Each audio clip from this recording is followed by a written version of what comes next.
This is the project report presentation for the Nios II architecture based microprocessor, which is done as a part of the final project for EE275, which is being instructed by Dr. Chang, Choo.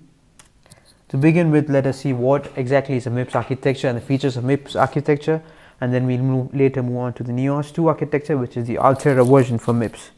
As you all know, MIPS is one of the most famous architecture which was started as a part of the RISC architecture, which stands for Reduced Instruction Set Computing. And the MIPS was one of the most famous microprocessors which were established during the 1980s and had come under the RISC architecture. The basic features of the MIPS architecture is that it's a 5-stage execution pipeline, which basically means that every instruction has to undergo 5 stages before it actually is computed and is processed, with the first stage being the instruction fetch, the second the decode, the third execute stage, the fourth being memory access, and the final stage being the write back or the write result stage. We'll be explain about the process flow of each stages in the later sections. As you all know, the MIPS architecture is based on the Harvard architecture, which means that basically the instruction memory and data memory are two different entities rather than the von Neumann architecture, where the instruction and the data memory are the same entity. As you can notice that all instructions in MIPS are of 32 bits, which means that it's a fixed length instruction set, and which is a key feature of the MIPS, which sets it apart from the CISC architecture, where we could have variable length instructions. Basically, MIPS allows 3 operand based arithmetic and logical operations, and there are 32 general purpose registers, each having a 32-bit storage. Since MIPS is a RISC architecture based microprocessor, it cannot handle any complex instructions like stack management or string operations, and the only instructions which can allow access to the memory is the load and store instructions. Since the address line is of 32 bits, it can address a space of 232 bytes, since it's byte addressable, which gives us a total space of 4 gigabytes of main memory in the original version of MIPS. Moving on to the Nios II, like I said earlier, the Nios II was Altera's answer for a MIPS architecture-based processor, because like I said, it was one of the most famous microprocessors in the 1980s under RISC. The Nios II was specifically designed for real-time microcontrollers and FPGA kits initially, and the core of the processor is still based on the RISC architecture. It's a 32-bit architecture like I mentioned earlier, and currently is available in 3 different versions, with them being the Nios II Fast, the Nios II Standard, and Nios II Economic. Basically, it means that the 3 versions degrade as you move down from Fast to Standard to Economic, and the optimization is mainly based only for utilization of resources, with Nios II being the most highly superior one amongst the 3. An important part of an understanding about how instructions are decoded in a Nios II architecture, we should know what are the 3 types of instructions or instruction formats which can be fed into the Nios II. Them being the immediate type, which stands for I, the register type R, and J, jump type. Let us go through each of them. One common feature for all these 3 instructions is that the opcode length of 32-bit address is always 6 bits, as you can see in the I type, the R type, and the J type. Now moving back to the I type, as I said earlier, this first 6 bits are allocated for the opcode address, and the next 16 bits are allocated for the immediate value of address, which is specified as a part of the immediate instruction. The next each 5 bits are allocated for each register, with register A being the target register and register B being the source register. Moving on to the R type, apart from the first 6 bits for the opcode, we notice that each 5 bits are allocated for 3 registers, basically because the 2 operands in this case are both registers, and the value is stored in another register, the register A being the destination register and register B and C being the source and target register respectively.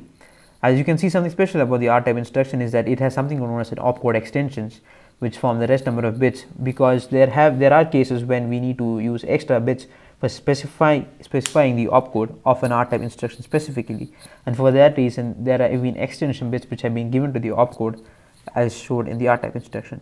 Finally, move to the J type, which stands for the jump type and is used for jump instructions and branching.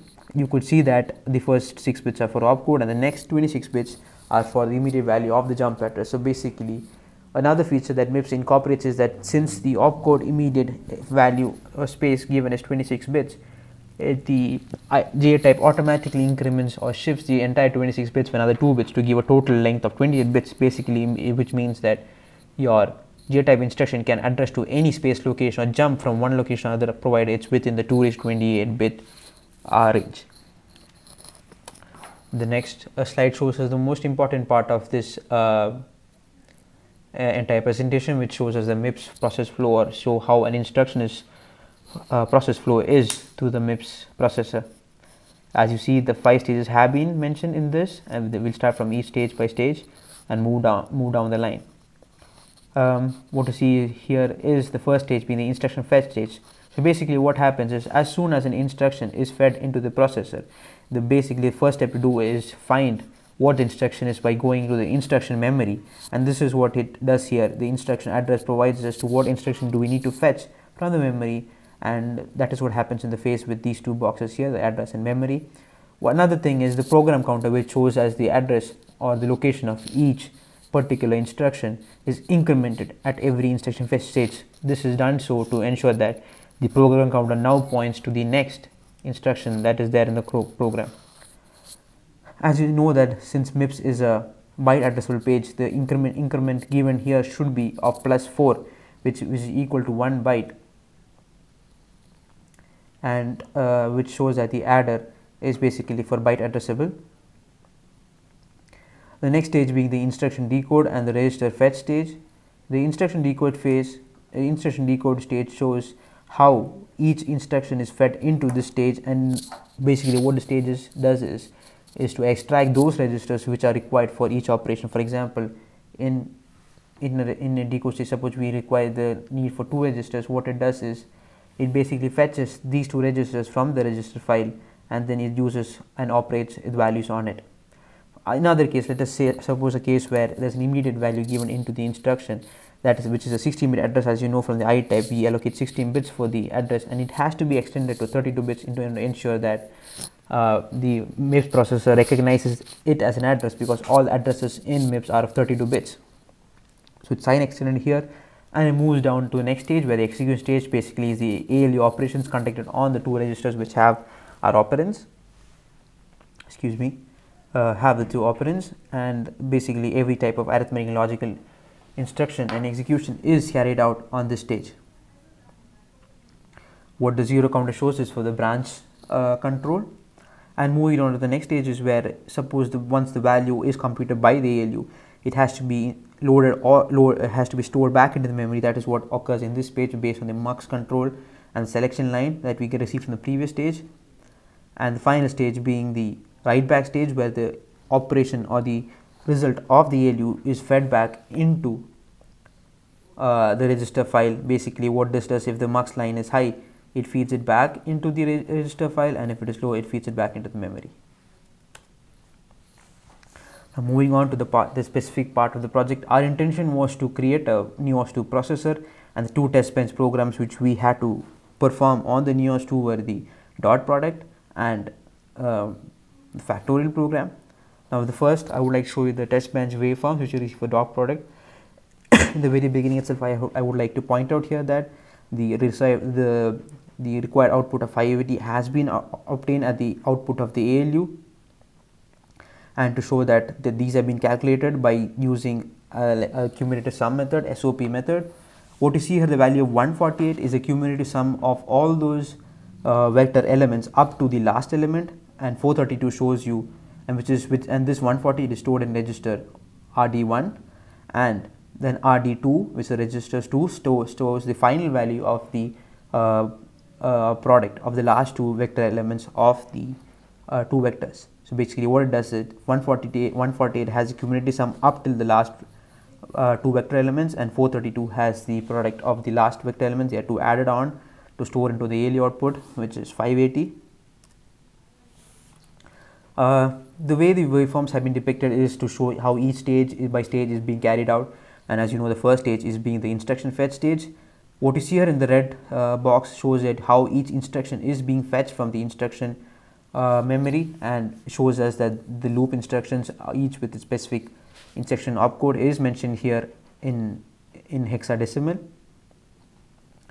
The orange circle shows you that how program counter is incremented after each particular instruction fetch. Like I said earlier, each program counter is incremented 4 because it's byte addressable, and it shows an NPC is being incremented by 4 as well towards the next stages.